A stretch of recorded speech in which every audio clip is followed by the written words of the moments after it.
we are going to start with the chapter number 15, our environment, session number 3.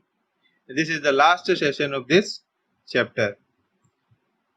Today we are going to study about garbage which are produced by us and the layer, that is the protective layer, you can say, the protective layer, ozone layer, its formation and its depletion. Okay.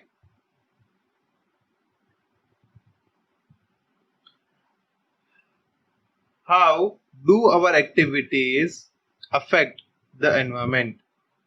Now, the things or the activities which we are carrying out, that is affecting our environment. Let us see how our activities affect the environment. We are an integral part of the environment. मतलब कि हम जो है, मतलब human beings की बात करें, human being integral part है, मेन पार्ट बोल सकते हैं हम, कि जो एनवायरमेंट को एक दूसरे के साथ लिंक करता है, हम ऐसा बोल सकते हैं. ठीक है. Changes in the environment affect us and our activities changes the environment around us. So this question is, or you can say this line is very important. Changes in environment affect us. Whatever changes is happening in environment, it will affect us. Suppose temperature rises, it will affect us. If there is more rain, it will affect us. If there is a more cold, it will affect us.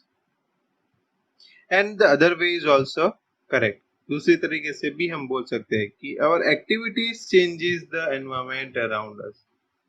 हम ऐसे activity करेंगे, हमारी activities से environment को change मिलेगा. मतलब हम कुछ भी बर्न कर रहे हैं, मान लो कि प्लास्टिक बर्न कर रहे हैं, तो वो हीट प्रोड्यूस कर रहा है, स्मोक प्रोड्यूस कर रहा है, जो एयर को पॉल्यूट कर रहा है, एनवायरमेंट को पॉल्यूट कर रहा है. एंड वही पॉल्यूशन एनवायरमेंट में चेंज लाएगा. ठीक है. तो ये हम दोनों तरीके से बोल सकते हैं कि changes in environment affect us and our activities change the environment around us. जो एनवायरमेंट के अंदर चेंज होगा तो हमारे ऊपर इफेक्ट करेगा. एंड एनवायरमेंट को जो चेंज कर रहा है वो कौन है? वो हमारी एक्टिविटीज है.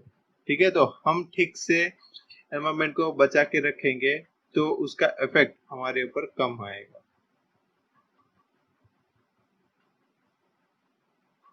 We have already seen in class 9 how our activities pollute the environment. Right? We have seen in standard 9 that how we can pollute or how our activities pollute environment. कैसे हमारी activities जो है, अलग अलग activities environment को pollute करते हैं. Generally हमारी activities के कारण 3 टाइप के pollution होते हैं. एयर का pollution, land and water. ये मेजर नॉइज पोल्यूशन भी होता है हमारे से. ठीक है. तो ये पोल्यूशन है जो हमारी एक्टिविटीज के कारण होगा. In this chapter we shall be looking at 2 of the environmental problems in detail, that is depletion of ozone layer and waste disposal. These are the 2 important environmental problem, you can say, these 2 that will affect the environment. And because of this there is a lot of problem which is caused to us only because of these 2 problem. Okay. So how these 2 problem occurs or happens, we'll see.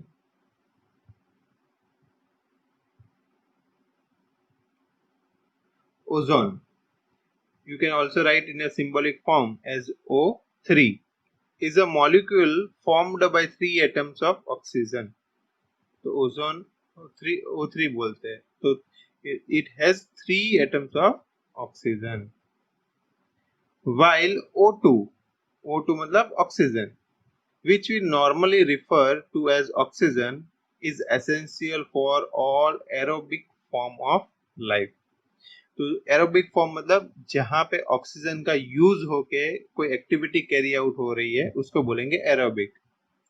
So O2 is useful for all the life forms, you can say, in short. But जब ozone की बात कर रहे हैं तो ozone is a deadly poison, हमारे लिए poisonous है, हमें मार सकता है. However, at the higher level of atmosphere, ozone performs an essential function.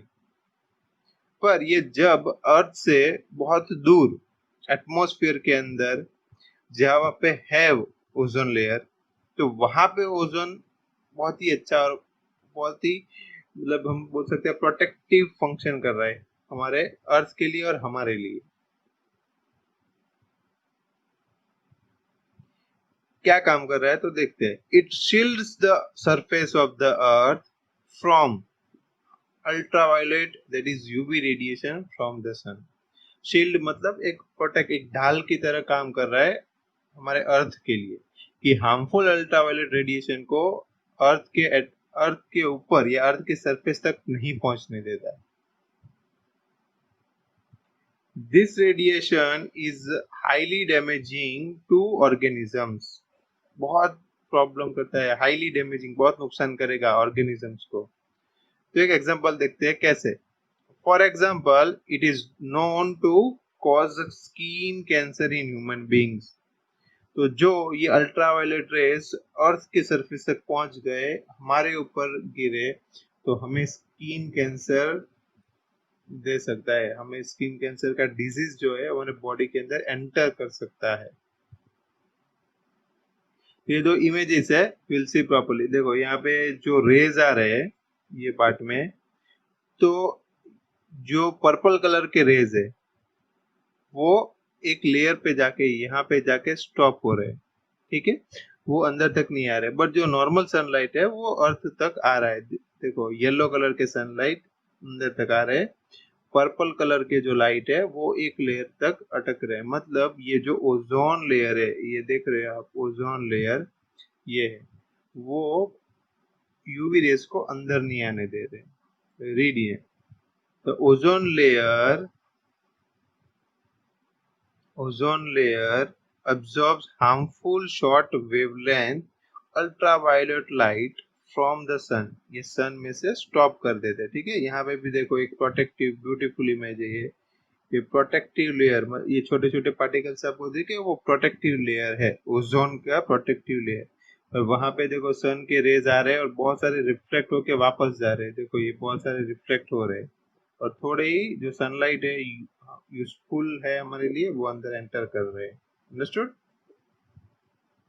See the both the images properly.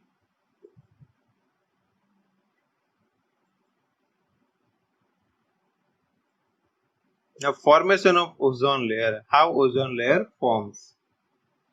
Ozone at higher levels of the atmosphere is a product of UV radiation acting on oxygen O2 molecule. तो जो higher level पर जो भी process हो रहा है वो process किसके कारण हो रहा है? तो one is UV radiation and another is oxygen, that is O2 molecule. तो जब भी यूवी रेडिएशन जो एटमॉस्फेयर में ऑक्सीजन है उसके ऊपर गिर रहा है तो ओजोन बनते हैं. ठीक है, तो अभी हम देखेंगे कि कैसे बन रहे, वो इमेज है हमारे पास, उसमें देखेंगे हम. The higher energy UV radiation split apart some molecular oxygen O2 into free oxygen O atoms. मतलब जो O2 एटम है ऑक्सीजन का, उसके ऊपर UV रेज स्ट्रॉन्ग, मतलब higher energy UV radiation will strike it and it will split apart. मतलब O2 को split करके O में कन्वर्ट कर देगा. These atoms then combine with the molecular oxygen to form ozone. तो ये जो अलग अलग दो O मिले हमें, मतलब O2 में से दो O मिलेंगे अलग अलग, वो O और एक पूरा O2 मॉलिक्यूल कंबाइन होके हमें O3 देंगे. तो देखेंगे कैसे. सी ये इमेज आप देखो, पहले ये इक्वेशन समझ लेते, फिर ये इमेज पे जाएंगे. तो इक्वेशन देखो, O2 में जब UV रेज आता है तो O प्लस O में डिवाइड हो जाता है, फिर ये उसमें से एक O और एक एटमॉस्फेयर में से O, वो दोनों मिलते हैं तो O3 मिलाते हैं, we'll get ozone. Okay, now see this image. तो ये यहाँ पे 3 O है, ठीक है। देखो प्रॉपरली, देखो यहाँ पे 2 थे, ये मैच हो गया, यहाँ पे 2 हो गए, ये यहाँ पे मैच हो गया, यहाँ पे अलग हुए। देखो प्रॉपरली देखना कि 2 O में से यहाँ पे देखो हुआ लाइट, फिर से एक लाइट हुआ, मतलब लाइट जो है वो आ रहा है वो यूवी रेज है। एंड फिर ये 2 अलग अलग O हुए, वो किसी और O2 के साथ जाके मिल जा रहे हैं। See it properly, okay, you will understand. Now how this depletion of ozone layer happens? Depletion मतलब ओजोन जो लेयर है उसके अंदर होल्स जाते हैं, तो वो होल्स क्यों हो रहे हैं, कैसे हो रहे हैं? The amount of ozone in the atmosphere began to drop sharply in 1980s. The amount of ozone in the atmosphere began to drop sharply, मतलब suddenly जो ओजोन का अमाउंट है ओजोन लेयर के अंदर वो धीरे धीरे धीरे कम होने लग गया। एंड सडन शार्पली कब कम हुआ? 1980s के अंदर। This decrease has linked to synthetic chemical like chlorofluorocarbons, also called as CFCs, which are used as a refrigerants and in fire extinguishers. तो ये क्यों सडनली कम होने हो गया ओजोन लेयर 1980s में? क्योंकि वो टाइम पे जो रेफ्रिजरेटर बन रहे थे उसमें फ्लोरोकार्बन्स यूज हो रहे थे, मतलब CFCs, एंड फायर एक्सटिंग्विशर में भी क्लोरोफ्लोरोकार्बन्स यूज हो रहे थे, ठीक है। तो because of this CFCs, this ozone layer, amount of ozone layer decreased suddenly. तो पहले ये इमेज देख लेते हैं कि ये O3 है, उसको ये Cl, यहाँ पे देखो अभी आएगा एटम, ये रहा क्लोरोफ्लोरोकार्बन।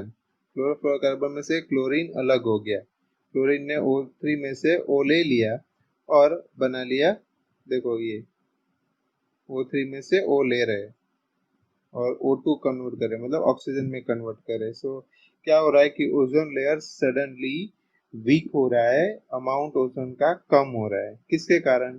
CFCs के कारण।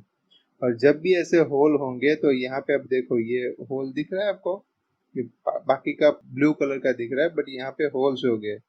पहले के इमेज में आपने देखा कि ये जो यूवी रेज है पर्पल कलर के वो एंटर नहीं हो रहे थे, अब वो डायरेक्टली अर्थ तक आ रहे हैं।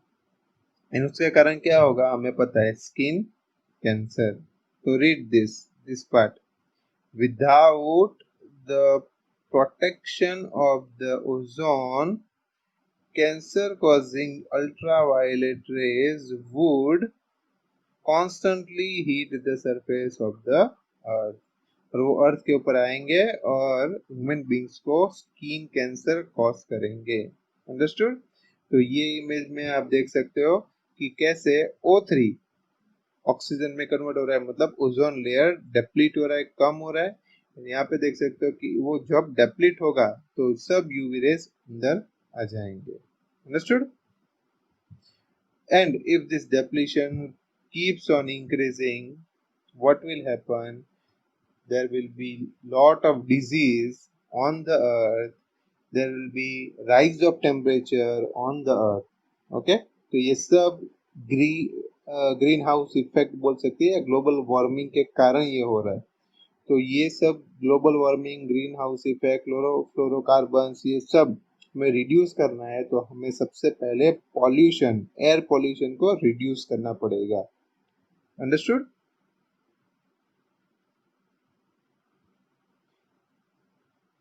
तो ये सब हो रहा था, तो व्हाट होल वर्ल्ड डिसाइडेड, ये मतलब कुछ रूल्स आए, रेगुलेशन आए जिसके कारण ओजोन एटमॉस्फेयर में मेंटेन रहे।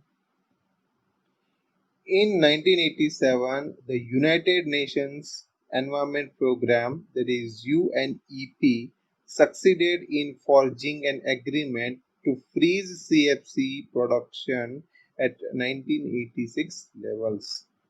तो UNEP एक ऑर्गेनाइजेशन है, उन्होंने मतलब ये रिसर्च किया और they have found out that because of CFC ozone layer got depleted, and इसीलिए उन्होंने ये चीज सबको बताई एंड फिर एक लॉ आया, ये है कि it is now mandatory for all the manufacturing companies to make CFC free refrigerators throughout the world.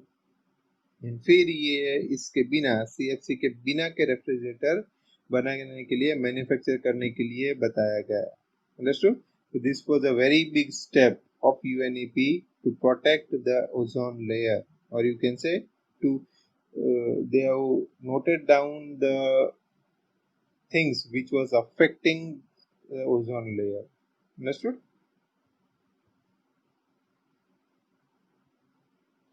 Now managing the garbage we produce. अब हम मैनेज कैसे करेंगे? तो in our daily activities we generate a lot of material that are thrown away which we called as garbage. तो हमारी daily activities में हमें पता है कि कितना सारा वेस्ट मटेरियल हम निकाल रहे हैं और फेंक देते हैं. कचरा पेटी बोलते हैं हम जनरली हिंदी और गुजराती में. तो garbage, we use dustbin, lot of garbages are there in the dustbin. Many municipal, you can say, persons are working to collect the garbage from each and every society and roadsides. So why this problem is there? People are unnecessarily producing the garbage unnecessarily. तो वो सब चीजें हमें बंद करनी पड़ेगी. ठीक है. अब ये वेस्ट मटेरियल कैसे कैसे होंगे, कैसे टाइप के डेली के ये वेस्ट मटेरियल्स होते हैं. This waste material include all the waste generated during a day, like kitchen waste.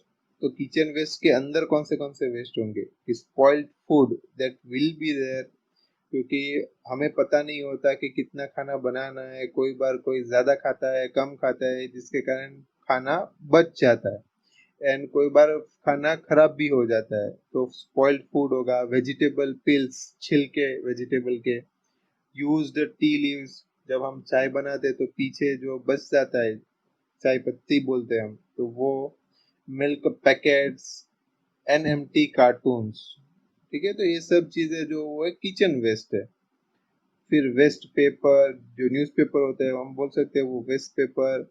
empty medicine bottles, strips, bubble packs, old and torn clothes and broken footwear. So these all are waste which is daily produced at our houses. Okay, तो ये सबके घर पे ये daily होगा. इसमें कोई चीज होगी, कोई चीज नहीं भी हो सकती है. ठीक है. तो इसमें से सब चीज अच्छी है और सब चीज खराब है ऐसा हम नहीं बोल सकते. तो इसके बेस के ऊपर हम वेस्ट को, गार्बेज को अलग कैटेगरीज में डिवाइड करेंगे. There is types of waste. अभी कैसे कैसे टाइप के वेस्ट होते हैं, तो this is very important to understand for all of us. There are two types of waste, biodegradable and non biodegradable waste. तो दो टाइप के वेस्ट है, बायोडिग्रेडेबल एंड नॉन बायोडिग्रेडेबल. अभी दोनों के बारे में डिटेल में हम पढ़ेंगे. Substances that are broken down by biological processes are said to be biodegradable. तो ये जो सब्सटेंस है वो बायोलॉजिकल प्रोसेसेस मतलब हम बोल सकते हैं कि जो डेली हमारे मतलब लिविंग ऑर्गेनिज्म के अंदर होते रहते हैं उसको बोलते हैं बायोलॉजिकल प्रोसेस. मतलब खाना पीना, उसको डाइजेस्ट करना, वो सब बायोलॉजिकल प्रोसेस है. तो ऐसे माइक्रो ऑर्गेनिजम्स भी बायोलॉजिकल प्रोसेस कैरी आउट करते हैं. तो व्हाट दिस माइक्रो ऑर्गेनिज्म और बैक्टीरिया और you can say they do, they convert these biodegradable substance into the soil, or you can say into small simpler particles that can be mixed with the soil and it can be used as a manure also. तो उसको हम बोल सकते हैं biodegradable. वो अच्छे होते हैं, ये वेस्ट अच्छे होते हैं. We can use this biodegradable waste in a proper way also. Vegetable peels, leaves, spoiled food, etc. ये सब उसके एग्जाम्पल है. ये देख सकते हो कि डेली हमारे घर पर ये सब वेस्ट होते ही है, और ये कभी भी एनवायरमेंट को हार्म नहीं करते हैं, ये अच्छे वेस्ट है। अंडरस्टूड? नॉन बायोडिग्रेडेबल, तो नॉन बायोडिग्रेडेबल क्या है? A substance that are not broken down by biological process are said to be non biodegradable। मतलब जो सब्सटेंस है वो हम कन्वर्ट नहीं कर पाएंगे सिंपलर फॉर्म में, ना तो माइक्रो ऑर्गेनिज्म ना तो हमें कन्वर्ट करना है तो हमें कुछ एक्सटर्नल एफर्ट्स देने पड़ेंगे, या तो उसको प्रेशराइज करो, हीट करो, तो ऐसा करेंगे तो वो पॉल्यूशन क्रिएट करेंगे। So therefore we can say they will not broken down, मतलब bacteria can not break these substances into simpler particle, and therefore they are called as non biodegradable। Okay, इसके examples देख लेते हैं। Milk packets, तो जो bags आते हैं उसके पैकेट आते हैं वो प्लास्टिक के पॉलीथीन के होते हैं। एम्प्टी कार्टून्स, कार्टून्स मतलब हम कोई भी चीज का बोलो, वो के बॉटल्स बोलो, ये बिस्किट के रैपर्स है उसको भी बोलो, वो सब एम्प्टी कार्टून्स है। कोई बॉक्सेस है जो प्लास्टिक के बने होते हैं। Waste paper, empty medicine bottle stage, bubble packs, ये सब क्या है कि प्लास्टिक, कोई को प्लास्टिक के अलग टाइप के नॉन बायोडिग्रेडेबल मटेरियल से बने होते हैं, ठीक है। And this can cause harm to the environment as well as human beings. Now, this substance is maybe inert and simply persist in the environment for long time। तो ज्यादा time तक environment के अंदर रहेंगे, एंड वो किसी के साथ रिएक्ट नहीं करेंगे, जैसे है वैसे ही रहेंगे, और may harm the various member of ecosystem. तो हमें पता है इकोसिस्टम मतलब लिविंग एंड नॉन लिविंग का एक इंटरेक्शन होता है, उसको बोलेंगे इकोसिस्टम। तो लॉन्ग टाइम तक इकोसिस्टम में रहेंगे एंड हार्म भी करने का कैपेसिटी रखते हैं।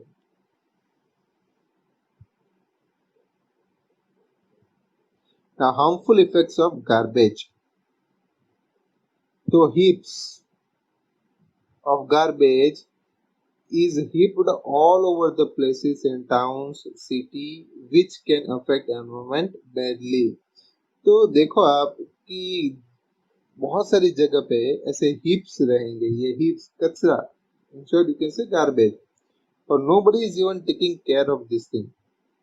जो भी आ रहा है वो कचरा डाल के जा रहा है, ध्यान नहीं रख रहा है, खराब स्मेल आ रही है, माइक्रो ऑर्गेनिज्म जर्म्स प्रोड्यूस हो रहे हैं, मॉस्किटोज आ रहे हैं, मतलब बहुत सारा इश्यू हो रहा है तो भी कोई ध्यान नहीं रख रहा। But people are generally creating garbage instead of keeping them clean. तो ये सब चीजें हो रही है, वो नहीं होनी चाहिए। Garbage cause damage to local ecosystem, ये जो हमारा इकोसिस्टम है उसको हम लोकल इकोसिस्टम बोल सकते हैं, तो उसको खराब कर रहा है, डैमेज कर रहा है। Now garbage if tossed in water it travels long distances with a water current and wind which can directly affect aquatic life।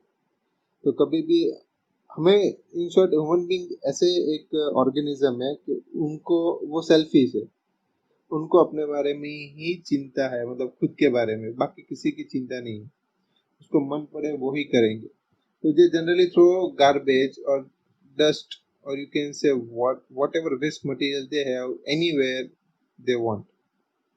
कभी पानी में डाल दिया, कभी रोड पे डाल दिया, कभी गटर के अंदर, जहाँ पे मतलब हम बोलते हैं कि सुवेज, वहां पे डाल दिया, नाली होती है गंदी नाली वहां पे। तो वो क्या करेंगे, they will harm the water, they will pollute the water, and in water there are many millions of aquatic lives living, it will harm them also।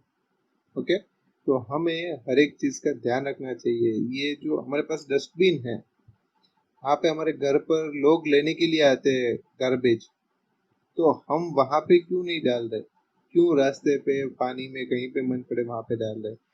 So I am requesting all of you to throw the garbage in dustbin only, or use dustbin, and if you don't find any dustbin nearby you, you keep the garbage with you, okay। and when you find any dustbin you can throw in it. और clean रखने का try करना है हमारा surrounding. Understood?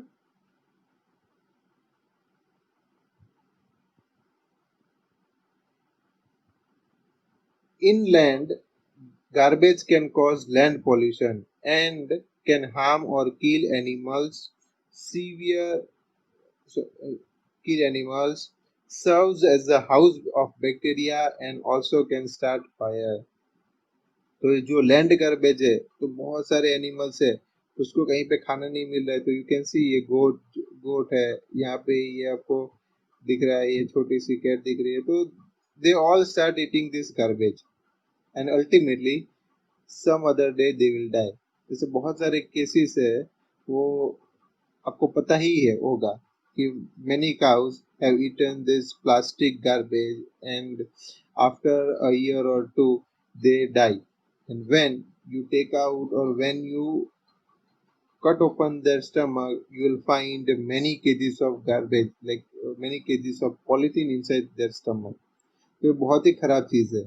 यहाँ पे देख रहे हो कि ये जो डस्टबिन है, यहाँ पे लोग आसपास रह रहे हैं, तो वो वहां पे जा रहे हैं तो उनको नाक बंद करके जाना पड़ रहा है. That is a very bad condition. People must use garbage or closed dustbin so that the smell do not go out or it will not be a house for bacteria. Okay? And sometimes what happens, we all know that polythene catches fire easily. So there are chances of getting fire accident also. So I request you all that you must use dustbin and don't throw garbage anywhere on the road, whether you are there in your house or you are roaming anywhere, you are in the cinemas, you are in the garden. Don't throw garbage anywhere. Use dustbin.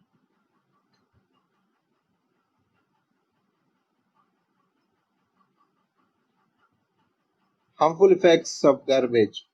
Improvement in our lifestyle have resulted in greater amounts of waste material generation. तो जैसे जैसे हमारा lifestyle increase मतलब improve हो रहा है day by day, modernisation, और because of modernisation our lifestyle is मतलब it is getting, you can say, you are started living lavishly, are not bothering about anything, you are not caring about anything. तो ये सब चीजें नहीं होनी चाहिए. अभी कोरोना के कारण बहुत सारे लोगों को क्लीनलीनेस, नीटनेस का, हाइजीन रहने का मतलब पता चला है कि रहना ही पड़ेगा, otherwise you will get corona.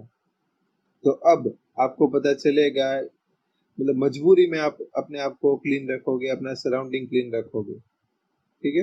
तो हमारी जो life modern, because of modernization we have started living lavishly, we were not bothering about anything, we were not bothering about hygiene. But now we have to reduce the garbage, we have to keep our surrounding clean and hygienic. Okay? And the amount of waste we are producing, we must reduce that. That is a very important thing. Changes in attitude also have a role to play. तो अभी जो मैं बात कर रहा हूँ कि पहले लोग नहीं रहते थे क्लीन, क्या फर्क पड़ता है, but now they have started keeping themselves and their surrounding clean. तो उसका एटीट्यूड है वो चेंज हुआ है, and that is because of corona. खास पहले किसी को फर्क नहीं पड़ता था, बट बिकॉज ऑफ कोरोना सबको फर्क पड़ने लगा है. Their attitude have change towards the hygiene. With more and more thing we use becoming disposable. And जो हमारा जो एटीट्यूड है, जो ज्यादा चीज यूज करने का और ज्यादा हाइजीन हो गया, then also it causes more problem. तो पहले के जमाने में हम यूज करते थे चाय पीने के लिए कांच का glass. Okay? And in some places coolers, they were using cooler that was made of soil. We have to change our attitude. जो हमारा मतलब जो सोच है वो हम चेंज करेंगे. पहले हाइजीन नहीं रहना चाहते थे, अभी हाइजीन रहना चाहेंगे. तो because of that also we create many type of waste, you can say. तो डिस्पोजेबल जो भी थिंग्स है वो और ज्यादा वेस्ट क्रिएट करने लग रही है. Changes in packaging have resulted in much of our waste becoming non-biodegradable. तो जितने भी हम पैकेजिंग यूज कर रहे हैं वो सब नॉन बायोडिग्रेडेबल जनरली होते हैं, तो वो और ज्यादा वेस्ट क्रिएट करने लग रहे हैं. What do you think will be the impact of this on our environment? तो ये सब चीजें जो हो रही है तो इसके कारण एनवायरमेंट के ऊपर इफेक्ट कैसा होगा. तो वी मतलब this is the last point of our chapter that ये पूरा जितना भी प्रॉब्लम क्रिएट हो रहा है that is because of non biodegradable waste. तो जितना भी हो सके उतना नॉन बायोडिग्रेडेबल वेस्ट हम कम प्रोड्यूस करेंगे, मतलब कम करेंगे, and will try to use biodegradable you can say the things or substances which will be eco friendly or you can say environment friendly. environment को कुछ भी harm नहीं करेंगे ये सब चीजें, ठीक है.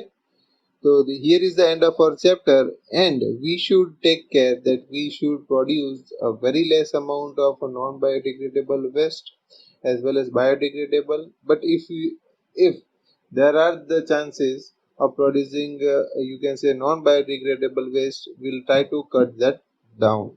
Okay. So in this condition of the corona, you should take care of yourself. Be safe, be hygiene, and don't eat outside food. Take care and have a nice day. Meet you in the next session with a new chapter.